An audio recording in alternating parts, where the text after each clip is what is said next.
To assemble your new P3200iE generator, follow these steps, and follow all precautions listed in your owner's manual. Avoid using a knife to open the box, as this could damage components. Remove the generator and all loose parts from the box. Compare to the inventory list. Contact your dealer if any loose parts are not included with your generator. On the left rear corner of the generator, remove the bolt on the rear handle.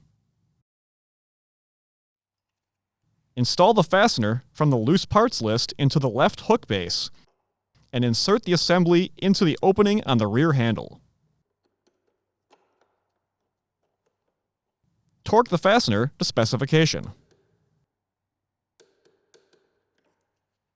Twist the left hook into the base. The hook end should face outward. To assemble the right hook, first remove the cap from the generator's handle. Then remove the nut from the fastener.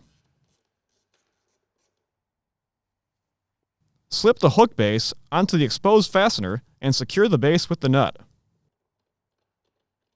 Torque to specification. Twist the hook into the base. The hook end should face outward. For more information, see your authorized Polaris dealer or visit polarispower.com.